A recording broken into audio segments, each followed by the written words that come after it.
Dobrý deň, dámy a páni.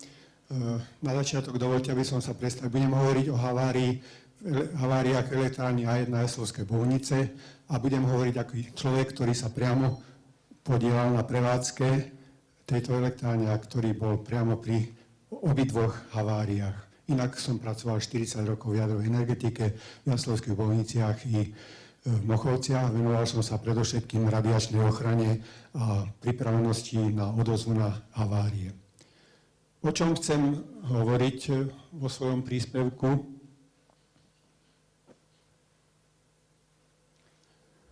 Predovšetkým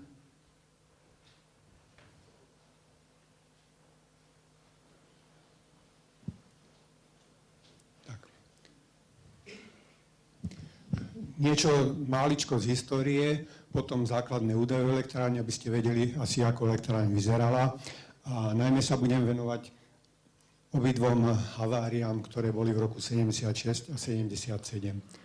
V roku 1975 bola podpísaná medzivládna dohoda medzi Sovietským sväzom a Československou republikou o spolupráci pri mierovom využívaní atomovej energie.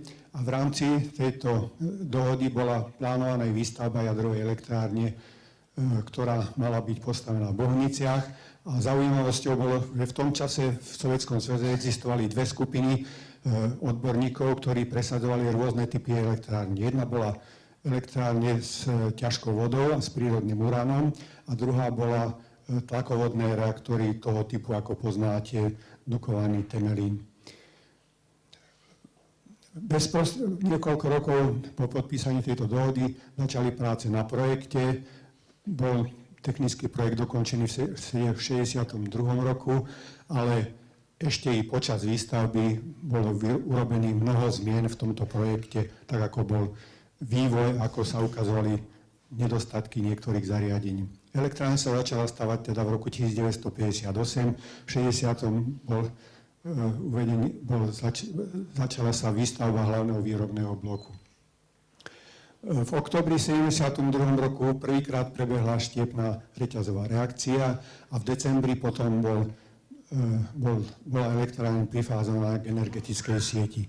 V ďalších rokoch potom prebiehalo energetické spúšťanie, to znamená postupne sa zvyšoval výkon, tak ako to stav technologického zariadenia prípravne dovoľovali, ale súčasne s tým sa robili ešte mnohé zmeny a opravy na zariadení, ktoré, ako ešte neskôršie spomeniem, častokrát neboli úplne dotiahnuté do konca a vyskúšané najmä v prevádzkových podmienkách. V roku 76 a 77 boli teda tie dve havárie, ktoré spomínala už aj pani predsednička, o ktorých budem hovoriť. A po druhej z nich bolo rozhodnuté, že nebude elektrárna uvedená do prevádzky, a to predovšetkým z dôvodov ekonomických, respektíve technických, pretože hoci možnosti na opravu, na uvedenie do prevádzky boli, tak sa to ukázalo ako nedobrý krok. Takto vyzerala elektrárne A1. Na ľavej strane, čo vidíte, to je budova, kde sa montovali palivové články. Uprostred s tou bielou strechou to je budova reaktora. Na pravej strane za komínom to je budova, kde boli parogenerátory. Za tým bola ešte strojovňa, tu nevidno. A popredí na pravej strane pri komíne to je pomocná kotolňa, ktorá slúžila ako zdroj energie pri odstavenej elektrárni. Čiže elektrárna nezaberala veľkú plochu, bola pomerne kompaktná. Bol to typ elektrárne, reaktor bol kanálový, to znamená, že každý palivový článok mal svoj osobitný kanál a bol osobitne chladený, na rozdiel od tlakovodných reaktorov, kde celá aktívna zóna je chladená ako celok. Moderátorom palivo bol teda prírodný urán s pokrytím z horčíkov beryliovej zliatiny. Moderátorom bol ťažká voda. Chladiace médium bol oxid uhličitý pod tlakom 6,5 megapascalu a s teplotou asi okolo 420 stupňov. Usporiadanie bolo trojblokové, to znamená, každý blok mal turbínu, mal dva parogenerátory, dva turbokompresory, ktoré zabezpečovali cirkuláciu plynu. Čiže tie turbokompresory pracovali v podstate tak, ako dnes pracujú na plynovodoch na prepravu plynu. Kompresory proste naháňajú ten plyn. Bolo tam 148 technologických kanálov. Dve zvláštnosti, ktoré súvisia s tou elektrárňou, boli v tom, že jednak bola možnosť meniť palivové články počas prevádzky reaktora. Áno, k tomu slúžili dva zavážacie stroje, čo bolo zariadenie veľmi komplikované. Ak si predstavíte, že ten stroj sa musel pripojiť na reaktor, spojiť sa s tým technologickým kanálom, vyrovnať tlaky, vybrať článok, vložiť tam nový článok, zabezpečiť tienenie a zabezpečiť hlavne chladenie toho článku, keď sa vytiahol z reaktora, pretože ešte pomerne dlhú dobu vydáva veľké množstvo tepla. Tie stroje sa mohli pracovať buď v automatickom alebo v ručnom režime.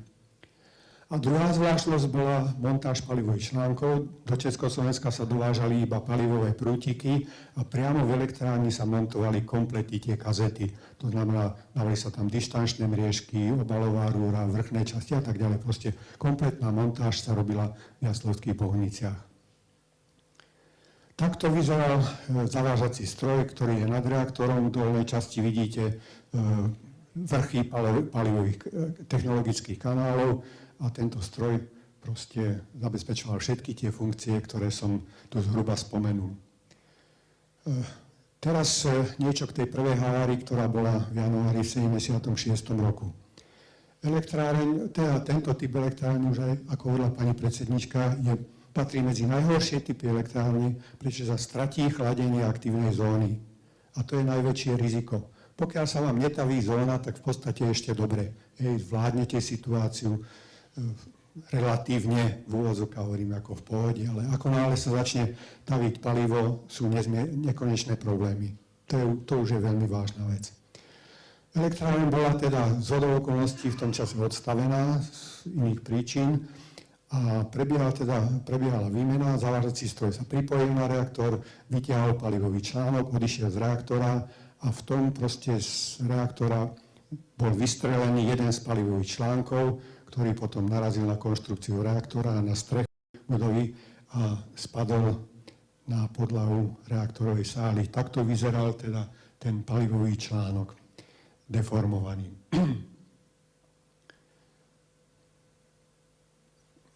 O niekoľko minút potom, ako nastal únik, bol vyhlásený poplach v elektrárni, pracovníci boli vyzvaní, aby odišli z kontrolovaného pásma.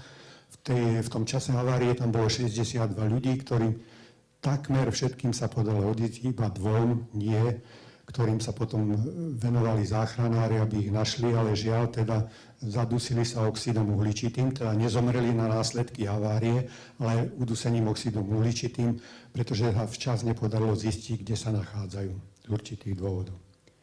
A ešte jedna pracovníčka bola vážne postihnutá, pretože pri ceste na Kúnikovom východu proste zazmetkovala, zablúdila a zdržiavala sa v tých priestoroch trocha dlhšie, ako bolo zdravo užitočné. Prietok chladiva sa zmenšil z pôvodnej hodnoty do pol hodinu na 1%, to znamená, že chladenie bolo, aktívne zóny odvod tepla boli vážne ohrozené. Preto základným úmyslom personálu blokovej dozorných operátorov a technického personálu privolaného bolo obnoviť chladenie. Áno. Teplota uránu pochopiteľne začala prudko rásť, došlo teda k prehriatiu, nasledovali viaceré pokusy, ako zabezpečiť chladenie, keď sme nemali vlastne žiadny chladiaci plyn, pretože už unikol. Takže napriek tomu sa operátori snažili zabezpečiť cirkuláciu aspoň pri atmosférickom tlaku, aspoň aby nejaký odvod tepla bol. Okrem toho sa pokúšali pripojiť zavážací stroj naspäť na ten technologický kanál, utesniť to. Od poludnia sa to podarilo čiastočne a definitívne až vo večerných hodinách a tým teda sa dosiahol stav, kedy bol zabezpečený odvod tepla z aktívnej zóny. Bezprostredne po vzniku havárie začali pracovať, bola menovaná komisia, ktorá začala vyšetrovať príčiny tejto havárie. Fungovali ďalšie komisie, ktoré skúmali mnohé aspekty. Tu vidíte taký zápis tej halenej komisie, menovalo to Federálne ministerstvo paliva a energetiky, boli tam zástupcovia ministerstva, zástupca Československej komisie pre atomovú energiu, hygienické orgány, generálne riaditeľstvo a tak ďalej. Okrem iných vecí vidíte, že sa skúmali aj sociologické aspekty tejto havárie, pretože tí dvaja pracovníci, ktorí zomreli, zanechali po sebe 7 detí. Ďalej. Informácie o havárii neboli v médiách zverejnené, tak ako to bývalo v tom zvykom, už to bolo tiež spomínané. Samozrejme, to, že tie informácie neboli zverejnené, tak o to lepšie sa šírili falošné informácie, počet postihnutých stúpal úmerne so vzdialenosťou. Pamätám si, v Prahe tých ľudí už bolo 300, dokonca sme ich zamurovali a nechali sme tam len nejaké okienko, cez ktorú sme im podávali stravu, aby nezahynuli hladom. Áno. Odborná verejnosť ovšem bola dobre informovaná, mala prístup k všetkým informáciám, ktoré boli. Nakoniec bola spracovaná súhrnná správa a pokiaľ ide o to šírenie informácií, tak nikde som nenašiel v žiadnom dokumente označenie, že by bola distribúcia toho dokumentu, zápisu, príčiny a tak ďalej nejakým spôsobom obmedzená. To znamená, bolo to voľne prístupné, odborníci sa k tomu naozaj dostali. Pokiaľ ide o príčiny havárie, lebo tie následky, tak samozrejme okrem poškodeného palivového článku, príčina bola jasná, že nemohol byť dobre uzatvorený ten technologický kanál, respektíve upevnený palivový článok, ale prečo sa to stalo, sa nepodarilo vysvetliť. Proste tam boli zložité mechanizmy, ten vrchný diel tej zátky technologického kanála mal okolo 150 dielov, čiže veľmi zložité zariadenie, každé tam malo nejakú svoju funkciu a jedno z tých zariadení proste zlyhalo. Ale prečo, sa nepodarilo zistiť. Teplota dosiahla teplotu tavenia, čiže pokrytie sa roztavilo. Na šťastie pre elektráreň, vďaka nejakej vyššej moci, proste ten rozstavený povlak zostal na povrchu palivových prútikov a zabránil tomu, aby štiepne produkty vo veľkom množstve unikli do primárneho okruhu. Bolo poškodených 29 článkov, zložitými technologickými postupmi, prácami, nakoniec bol reaktor opravený, ten technologický kanál. Uvedomte si, aká bola zložitosť, pretože všetky tie opravy sa robili v úzkom priestore, to znamená len v tej rúre, ktorá mala priemer okolo 120 mm a v hĺbke 14-15 metrov. Hej? Čiže nebolo to jednoduché, napriek tomu sa to podarilo a v júni 76. bola elektrárne znovu vedená do prevádzky. Aké boli radiačné následky, čo samozrejme zaujíma všetkých najviac? Zvýšili sa dávkové príkony v reaktorovej sále asi 4-krát. Koncentrácia bola v reaktoroch, koncentrácia radioaktívnych aerosolov bola asi 100-krát vyššia, než boli limity pre normálnu prevádzku, ale stále to nebolo nejako významné z hľadiska ohrozenia zdravia ľudí. Povolené prekročenie bolo i v ostatných priestoroch, samozrejme nejaký krátky čas, len vďaka tomu, teda, že sa štiepne produkty nedostali do primárneho okruha, predtým bola aktivita malá, proste neboli tie hodnoty príliš vysoké. Dávkový príkon v okolí hlavného výrobného bloku sa samozrejme tiež zvýšil 2 až 5 krát a to trvanie bolo niekoľko týždňov, dokiaľ sa nám podarilo odstrániť kontamináciu z prevádzkových priestorov.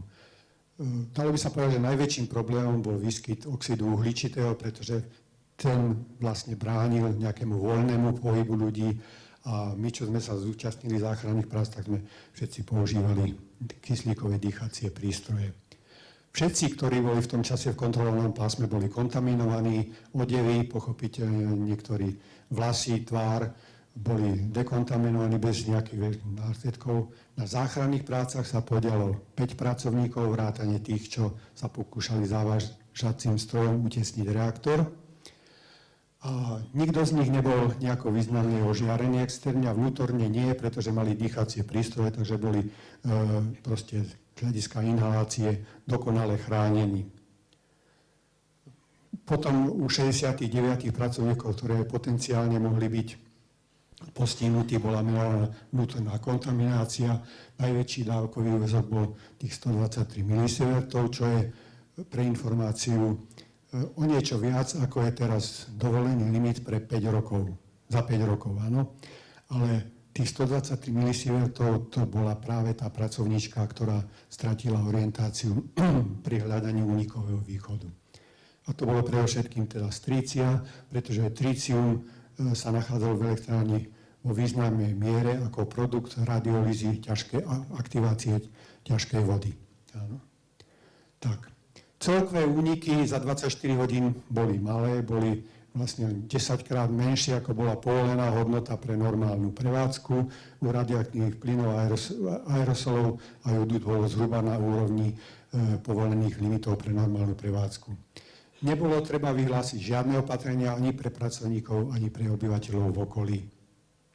Personál elektrárne bol preventívne evakuovaný, odišli všetci, zostali iba technickí pracovníci, ktorí mohli prispieť k likvidácii havárie a všetci dozimetristi, samozrejme. Pri monitorovaní okolia neboli zistené žiadne zvýšené hodnoty. Druhá havária, ktorá sa stala o niečo ako rok neskôr, hovorila pani predsednička, bola zaradená do tej skupiny INES 4, to znamená vážna havária, ale s lokálnymi následkami. Áno, vlastne tak ako pri tej prvej havárii, pri tejto druhej nebolo treba robiť v okolí žiadne opatrenia.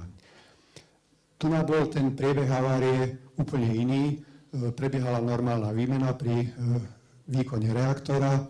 Do reaktora bol zasunutý palivový článok, zavážací stroj odišiel, spúšťala sa kazeta do aktívnej zóny, pritom sa kazeta prehriala, spôsobila deštrukciu technologického kanála. Deštrukcia vyvolala to, že ťažká voda priamo prenikla na palivové články, vyvolala masívnu deštrukciu pokrytia, to znamená uvoľnenie veľkého množstva štiepných produktov do chladiaceho okruhu, potom i do okruhu parného a do vody, dostala sa na turbíny a odtiaľ z tohto okruhu do odpadových vôd. Operátori okamžite samozrejme odstavili reaktor, začali robiť operácie na obmedzenie následkov tejto havárie. Tu vidíte na tomto obrázku, ako vyzeral ten rozstavený palivový článok, čiže to je jeho horná časť. Ten dozimetrista som ja, ktorý tam je. Tak. Príčina havárie bola aká? Ako som spomínal, palivové články sa montovali priamo v elektrárni a boli skladované nejakú dobu, než sa dostal na nich rad, aby sa dostali do reaktora, tak boli tam vrecká so silikagelom. Jedno z tých vreciek sa roztrhlo, silikagel napadal do kazety, takto vyzerala kazeta s tými palivovými prútikmi. Pracovníci montáže sa pokúšali silikagel odstrániť, zrnká pozbierali pinzetou, čiastočne vysávali, ale v nejakom okamžiku usúdili, že už odstránili všetok silikagel a kazetu proste skompletovali a určili, že bude vložená do reaktora. Nikomu nič neohlásili, takže sa o tom nevedelo. Silikagel samozrejme spôsobil potom v reaktore, že sa podstatne znížil prietočný prierez, nebola kazeta dostatočne chladená a teda sa rozstavila. Ďalšia chyba, ktorá sa k tomu pridala, bola, že bolo nariadené počas zasúvania kazety do aktívnej zóny merať teplotu, aby bola istota, že všetko v poriadku. Toto operátori neurobili a vlastne nemali prehľad o tom, že tá teplota začala zvyšovať. Keby tamto meranie existovalo, tak by to boli videli a boli by zasúvanie prerušili. Tak to nie. Takže táto havária nebola spôsobená technologickým zariadením, jeho chybami, nedostatkami, ale vyloženie to bolo ľudským omylom, ľudským proste zlyhaním ľudského činiteľa.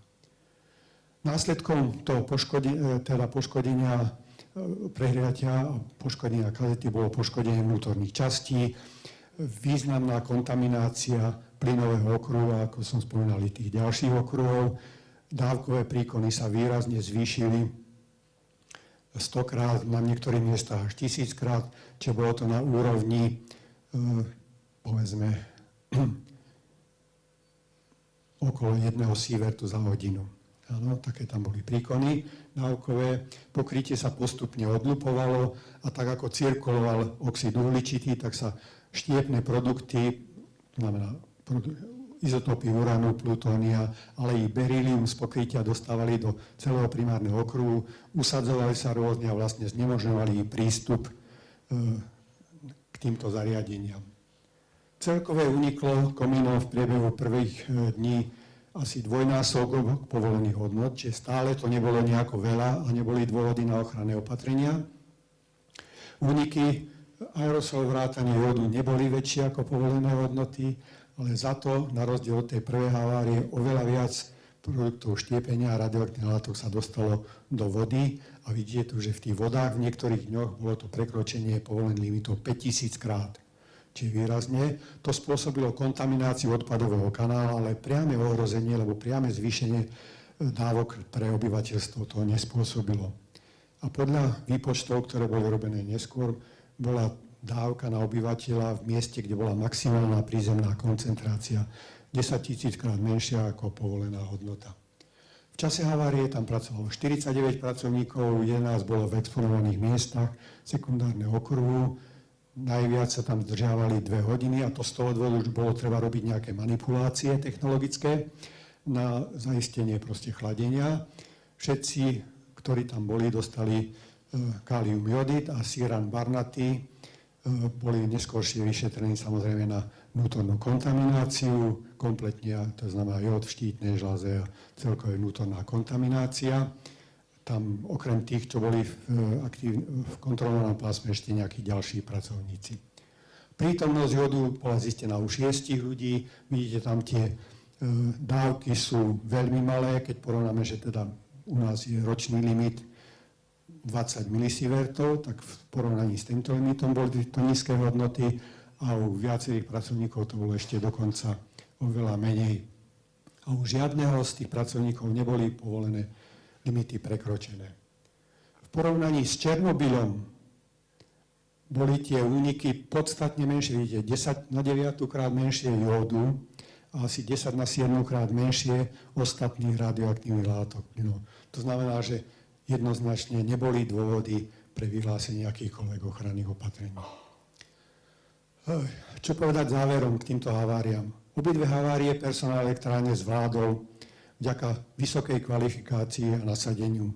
Môžem povedať, že tie roky, ktoré sme strávili pri výstavbe elektrárny, pri uvádzaní do prevádzky, nám umožnili získať obrovské skúsenosti. My sme to zariadenie dokonale poznali, pretože sme s ním žili denne, boli sme s ním v styku. Takže i tí operátori proste vedeli, toto môžeme, toto nemôžeme, i keď mnohé veci boli nedokonalé, neexistovali počítače a tak ďalej a tak ďalej. Čiže všetko bolo závislé na kvalifikácii tých ľudí, takže zvládli to. A i keď tá elektrárna bola akože priemyselná, tak mala skutočne veľa nedostatkov. Mnoho vecí sa tam